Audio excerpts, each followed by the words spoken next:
Le projet de loi de finances 2019 pour la France.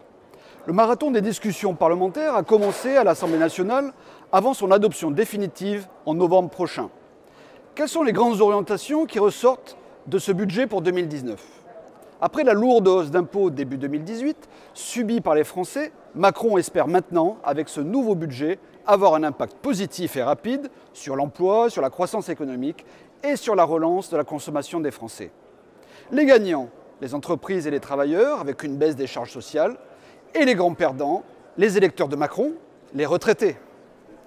On nous fait miroiter un cadeau fiscal de 5,6 milliards d'euros. Qu'est-ce qu'il en est ? Avec des baisses d'impôts sur la taxe d'habitation pour 80% des Français, 3,8 milliards d'euros, la suppression des cotisations salariales, 4 milliards d'euros, le projet de suppression de la hausse de la CSG pour 300 000 retraités, 300 millions d'euros, exonération des cotisations salariales sur les heures supplémentaires, 600 millions d'euros, total 8,7 milliards d'euros. Et de l'autre côté, des hausses annoncées.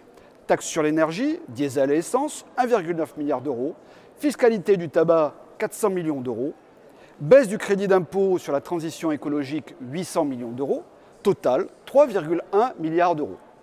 En réalité, après l'effet d'annonce médiatique, nous sommes à 3,5 milliards de baisse réelle d'impôts si l'on ajoute le gel de l'indexation sur l'inflation pour les pensions des retraites et de certaines aides sociales. Ce cadeau fiscal est donc un mirage pour abuser encore les Français. Au-delà de ces mesurettes budgétaires insignifiantes, une fois de plus, Emmanuel Macron présente un budget économiquement récessif qui divise les Français et surtout qui ne résout pas le problème de fond. Comment désendetter la France de ses 2300 milliards d'euros et sortir des déficits permanents depuis 45 ans ?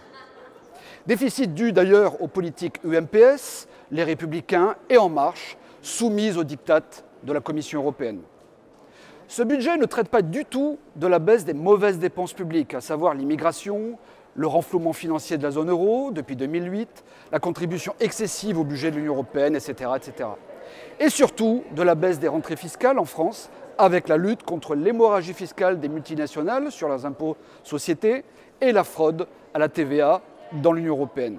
Le potentiel est de 100 milliards d'euros par an.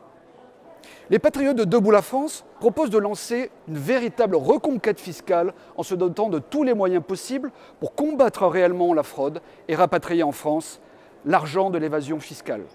Notre nouveau modèle pro-européen répond à cet impératif. À bientôt.